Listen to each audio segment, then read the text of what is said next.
Hi guys, welcome back to the Art of Server. So last week's video, I showed you guys how to swap the backplane in a Supermicro 826 chassis. And from that video, I got a couple interesting questions from people. And one of those questions was regarding the different types of backplanes available in Supermicro servers.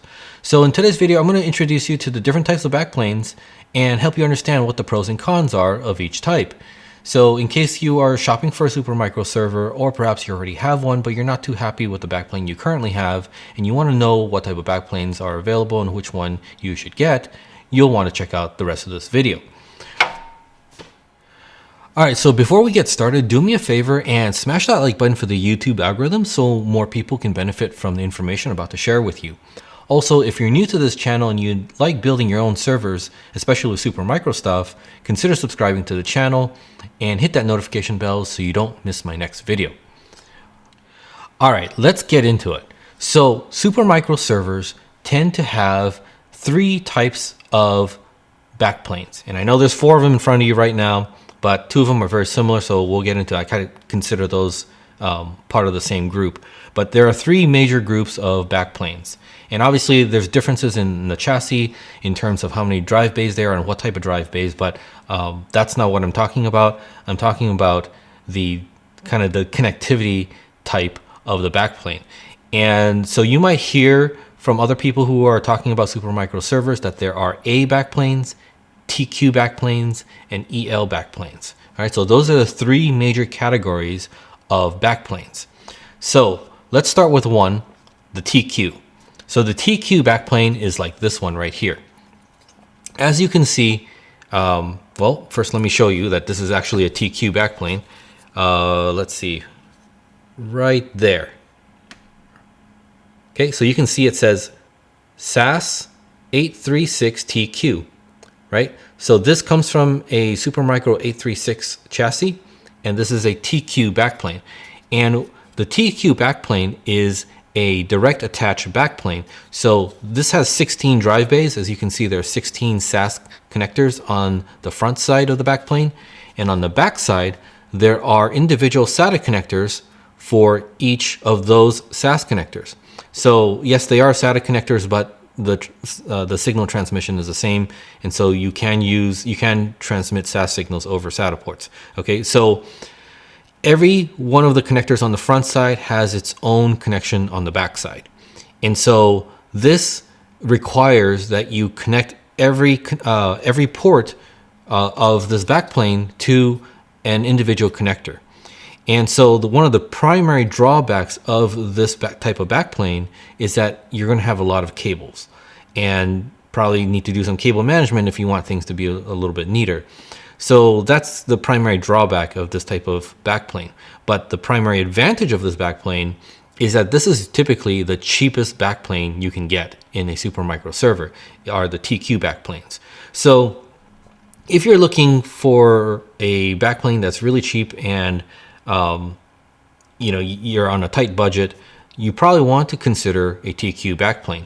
Now you do have to balance this out because you need the individual connections, you might need a lot of SAS controllers in order to provide all the connectivity that you have on that backplane. So that might mean you might have to buy an extra SAS controller, either an HBA or a RAID controller, in order to have that type of connectivity for all the drive bays. So that might add to your cost. So even though the backplane itself might be really cheap, the cost of the additional cabling and SAS controllers might also add up. So you want to look at the total package in terms of whether this is going to save you a lot of money or not. But if you already have controllers and you want to get a really cheap backplane because maybe your chassis didn't have one, then the TQ backplane would be the choice to get. Now, there is one other advantage about the TQ backplane, and that's primarily because it is direct attached, because every one of these SATA ports is directly attached to one of the SAS ports in the back. Okay, so you can kind of consider this backplane almost kind of an extension of the cable, basically. And because of the direct attached nature of this, it basically supports every SAS protocol. Now, I haven't tested it on anything like a SAS 4 or whatever, but basically if I connect a SAS 3 HBA to this port and I put a SAS3 drive on the back, it will link at SAS3. Okay, so that is another advantage, is if you want the higher protocol speeds, which if you went and bought one of those official SAS3 backplanes could be very expensive, you could get away with using a TQ backplane as long as you have the SAS3 drive and a SAS3 capable controller. So, and then of course the cables that connect the stuff all together. So that's what a TQ backplane is. All right, so the next type of backplane is very similar to the TQ backplane, and it's often referred to as the A backplane. And that's like this guy right here. So this is a 12-bay backplane. It's got 12 SAS connectors on the front. And on the back, you'll notice that instead of having SATA connectors for all those different slots or the drive bays on the front, I have instead individual, or not individual, but SFF 8087 connectors, and I have 3 of them. And the reason why there are 3 of them is because each SFF 8087 connector has 4 SAS lanes. And so 3 times 4 gives you 12, and that's how you connect the 12 drive bays to the front of the backplane. All right, so and let me see if I can show, oh yeah, okay, right here. Let's see if you can see that right there. Right, okay, so you see it says SAS 826A. So this is also from a Supermicro 826 chassis, and it has the letter A at the end, and that means that this is an A backplane. All right, so this backplane is very similar to the TQ backplane that we talked about earlier, except that instead of having individual SAS or SATA ports for each drive bay, we have those ports kind of consolidated into these SFF 8087 ports. So the primary advantage of this over the previous TQ backplane is that there's going to be less cables required, right? Instead of having, if I had a TQ version of this, I would need 12 SATA connectors. Instead, I only need 3 SFF 8087 SAS cables. All right, so the cabling situation is a little bit simpler in this case, and the advantage that the TQ backplane had in terms of being able to support multiple different protocols is also available on this type of backplane. So if you are connecting SAS3 drives and you want those drives to be linked at SAS3 speeds, then you could get the appropriate cable to connect this SFF 8087 to a SAS3 controller, which typically will have a 8643 type of connector, but you can find those cables pretty easily. If you have that set up, then the drives and that controller, whether it's a RAID or HBA controller, will link at that SAS3 12 gigabit speed. All right, so that is one of the advantages of using this, as well as basically having simpler cabling than the TQ backplane. Now, the disadvantage of this type of backplane is that it typically is more expensive than the TQ backplane.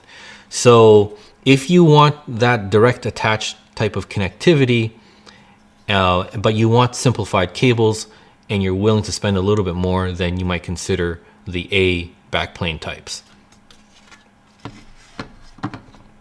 All right, finally, the third type of backplane are the expander backplanes, and I have 2 of them here. So let me start first with the simpler one, which is this guy here. All right, so this is the backplane that I installed in the 826 chassis in that last video. And so you can see, if you look down here, it says BPN SAS2 826EL1. All right, so there's a couple things here that are kind of important to notice, especially if you're out there shopping for a backplane. If you are getting a SAS expander backplane, okay, that means that this backplane has a SAS expander built in. And the dead giveaway, if you're just visually looking at these things, is if you see a heatsink on the backplane, typically that means that there's a SAS chip or SAS expander chip under that, and so it needs additional cooling, and so there's a heatsink usually attached to that chip. So most backplanes, if you take a look at the back of it and you see a relatively decent size heatsink, that's likely going to be a SAS expander backplane. So that's how you visually identify them. But one thing that's very important to consider when you're shopping for these things is the SAS protocol level or the SAS generation of that backplane. So that is encoded in the name of the backplane here. So you can see it says BPN SAS 2. So that means this is a SAS 2 backplane. And that's kind of important if you are concerned about drive size limitations. So if you're not aware, older SAS generation stuff had problems translating SATA protocol to SAS. So there's a SCSI ATA translation layer, and in the old SAS 1 hardware, the translation gets messed up a little bit, and it's not able to support greater than 2 terabyte hard drives. So now if you want to know more about that, I'll link a video in the corner for you. I did do a video about that, going to a lot of detail about that quite a while ago. So go check that out if you want to understand it a little bit better. But basically what I'm trying to tell you is if you're shopping for a SAS expander backplane, you want to get something that's at least SAS 2 or newer. If you go with a SAS 1 backplane, and you have to be very careful to look at that part number here, if it says BPN SAS without the 2, then that's a SAS 1 backplane. And you probably want to avoid that unless you have your own reasons to want that. They're usually a lot cheaper, exactly for the reason I'm just describing. So when you're looking for a SAS expander backplane, look for a BPN-SAS 2 or SAS 3 or something newer. Don't go for the BPN-SAS without the 2, all right? Because that will be a SAS 1 backplane. All right, so in a SAS expander backplane, this is probably one of the most ideal backplanes to have in a storage server because you have basically a built-in SAS expander. And if you guys haven't seen my SAS expander videos, you might want to go check that out to kind of understand how that works if you're not familiar with them. But basically, this acts like a network switch for your SAS protocol. So you basically have 2 connections here, and you don't have to use both. You can just use one if you like, or you can use both. And that will provide connectivity to your controller. So it could be your SAS HBA or a SAS RAID controller. And all the drive bays or the slots here on the front. So this is a 12 bay backplane. So there's 12 connectors on the front. All of those are connected through that one SAS expander. And then from there through these ports to your SAS controller.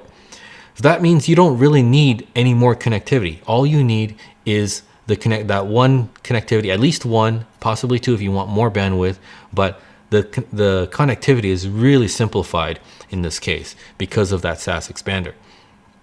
So if you want to have the minimal amount of cabling and the minimal amount of SAS controllers, having a SAS expander will help you accomplish that. All right, so now there's one drawback with the SAS expander, well, actually a couple of drawbacks. One drawback is that if you are using very fast devices, it's possible that this connection from the SAS expander to your HBA might become a bottleneck. Okay, so if you're using hard drives, most of the time that's not going to be an issue. But if you have a backplane with SSDs and they're very fast SSDs and you're trying to get the maximum performance out of them, then that might be something to consider, because the SAS expander will often turn into a bottleneck.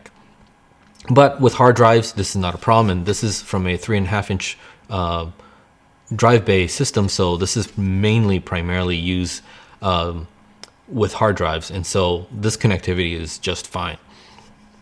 All right, so that's one of the drawbacks of having a SAS expander backplane, is the potential performance bottleneck in some situations. Not all situations, but some situations. If you need some help understanding how to kind of figure out how much bandwidth you need and stuff like that, I did do a video a couple weeks ago, or 3-4 weeks ago, I can't remember now, regarding that topic. So go check that out. I'll also link that in the corner in case you need some help with that. Now, the second drawback of this type of backplane is that it's typically very expensive. Amongst all the backplanes available here, the SAS expander backplanes tend to be the more expensive ones. And that's just because it's got built-in SAS expander, and so there's just extra stuff here. All right, so those are the drawbacks of using a SAS expander backplane. But again, the advantage is the simplification of cables and also the reduced amount of SAS controllers you need compared to the other backplanes we just talked about. Okay, but SAS expander backplanes come in a couple of different varieties. So earlier, let's point that out again. So we talked about the importance of that SAS 2 here, right? Now over here, it says 826, which is just the chassis number. It just tells you what chassis this fits in. But after that, you see an EL1. So EL is basically for the expander. And the 1 here is what's unique about this. So this is the 1 means that there is a single SAS expander on this backplane. So you can see that there's that 1 chip, and that's the only SAS expander. But if you look closely over here, you can see that there's pads here for another SAS expander chip. All right, and that's because there are models of this backplane that have 2 SAS expanders, and that's where the second SAS expander would go into. Now I don't have that model here, but I do have another backplane that is a dual SAS expander backplane, and this one's a little bit different. So this comes from a Supermicro 216 chassis, which is a 24 bay 2.5 inch drive type of chassis. So if you look on the front side of this, you can see there's a whole bunch of these SAS connectors. There's a total of 24 of these. And this is primarily meant to be a SSD chassis, basically, or 2.5 inch SSD. So you're either SAS 2 SSDs or SATA 3 SSDs. So this comes from the 216 chassis, which has 24 bays, right? And so you can see there's all these SAS ports here on the front, and then on the back, as I mentioned earlier, look for the look for the heatsink, right? And so there are 2 heatsinks, and that's because there are 2 SAS expanders on this board. And this is a little bit unique in the sense that if you look at this is actually like 3 different boards. There's the backplane, the primary backplane, and then there's this connector here that connects to this other board, and the same thing on this side. There's a connector here that connects to this other board. So, and this is primarily because this backplane is so dense, and you can see these connectors are really close to each other. And so because it's so dense, there's really not a lot of space to have these SAS expanders right on the backplane. And so they've made kind of an additional board that attaches to that backplane. But basically, you know, other than the physical difference, the concept is basically the same. This is a SAS expander chip, and there's 2 of them here. You can see there are the SAS ports here that then you can connect to your SAS controller. So what's the difference here in terms of like what's the advantage? Well, actually, first let's just point out some naming things. So you'll look over here at the sticker right here. It says SAS 2. So it says BPN over here, SAS 2. Okay, so this is a SAS 2 expander. And it says 216, which is the chassis I mentioned earlier. EL for expander, and 2. And 2 means that there are 2 SAS expanders on this backplane. And so what is the advantage of having 2 SAS expanders? Well, one of the primary use cases for having 2 SAS expanders is for redundancy. So now there's a couple of things you need to consider when you're interested in this type of setup. First, the redundancy is accomplished via the fact that SAS connectors have 2 data channels. So all these ports over here, okay, have 2 data channels. There's one data channel right here, okay, where you would normally expect like a SATA data connector is. But then right here, the bridge, so this side is the power, and right here between them on the opposite side, right over there, is another data channel. And that's a secondary data channel that is only available on SAS drives. So you have one expander that connects from your HBA to the primary data channel. And then you have a second SAS expander connecting to another HBA that connects to the secondary data channel. Now, if you're using SATA drives that don't have that secondary data channel, this is not going to work. All right, the SATA drives will only be visible on the primary data channel, which would be the first SAS expander. The second SAS expander is not going to see those drives at all because SATA drives don't have that secondary channel, but SAS drives do. Now, one of the use cases for having a dual expander setup is to have that redundancy. So you could set up a dual path system where you have one controller talking to the drives on the primary path, and another controller talking to the drives on the secondary path. You do have to set up your OS with what's called multipath so that it understands that those two paths are actually the same device. And if one of those paths somehow becomes defective or disconnected, or something goes wrong, the drive is still visible via the secondary path. So that's how you provide redundancy. So if you need a lot of redundancy because you don't want your system to go down for any kind of failure of the storage subsystem, then you might want to consider using a dual expander setup. Now, of course, because this is a dual expander setup, like I said, in the single expander backplanes, those are typically the most expensive. Well, this is even more expensive usually, okay, because of the dual expanders. And the other use case for a dual expander setup is for performance. So this is why this backplane kind of is more interesting than, say, this other backplane that we talked about earlier that only has one expander but has the pads for the second expander. Yeah, you can get the same kind of redundancy if you had the dual expander version of this, but this is a little bit more interesting because this is meant primarily for SSDs, and there are SAS2 SSDs that can actually exceed the SAS2 protocol speed.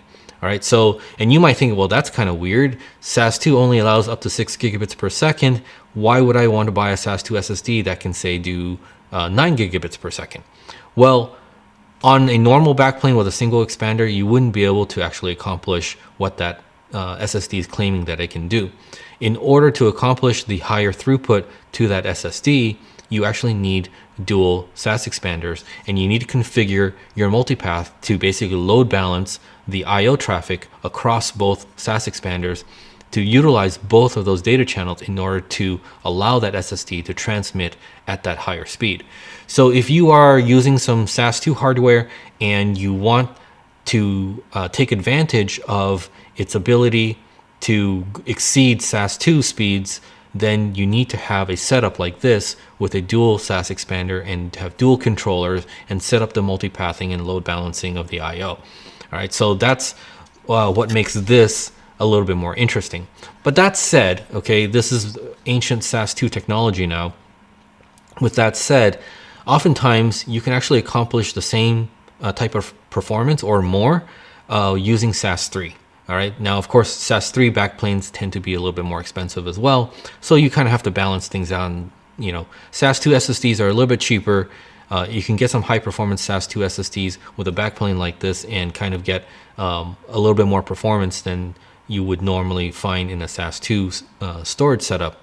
Or you could go get a little bit more expensive SAS3 SSDs with a single expander backplane, and you could probably accomplish basically roughly about the same throughput. So, those are kind of the pros and cons of that you might want to consider if you are concerned about, getting the maximum performance out of an SSD-based storage setup. All right, so that's the other type of SAS expander backplane, the dual SAS expander backplanes. All right, guys, so those are all the Supermicro backplane types. So just to recap real quick, we got the TQ style backplane. These are the cheapest backplanes typically, but they require a lot of connectivity, a lot of cabling, and a lot of SAS lanes from your HBA, but they do support multiple protocols. So if you kind of want to cheat the system a little bit and run SAS3 protocols over this on a cheap backplane, this is possible. You just need the controllers and cabling. Next to that is the A backplane, and this is very similar to the TQ backplane, except that it uses these denser connectors that have multiple SAS lanes within them, and so you have simplified cabling, but you still need all the SAS lanes from your SAS controllers, and these typically are a little bit more expensive, but it does kind of simplify your cabling situation. And finally, we have the SAS expander backplanes that have an extra SAS expander chip on them. These tend to cost more, but they really simplify your cabling and reduce the number of SAS lanes you need from your controller. So it could potentially, the additional cost of this type of backplane might be offset by the savings you gain by having not having as many controllers. So, and then of course the other type of expander backplane is the dual expander backplane, and these are for situations where you need the redundancy or perhaps additional throughput performance.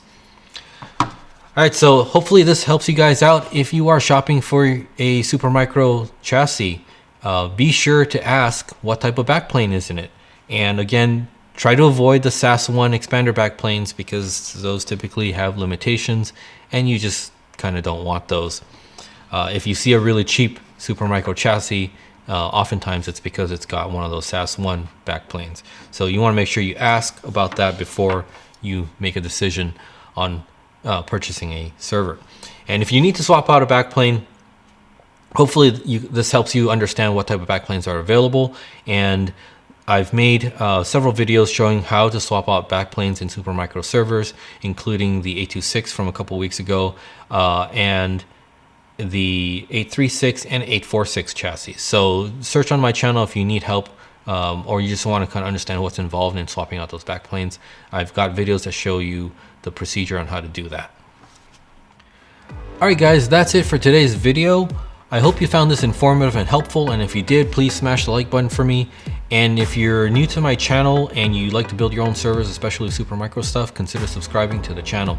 Also, if you'd like to support my channel, go check out my eBay store. I've got the greatest selection of pre-flashed HBA IT mode controllers for your TrueNAS, ZFS, Unraid, and other type of server builds. So go check out the link down in the video description to check out my store. All right, thank you very much guys, and have a great day. Bye-bye.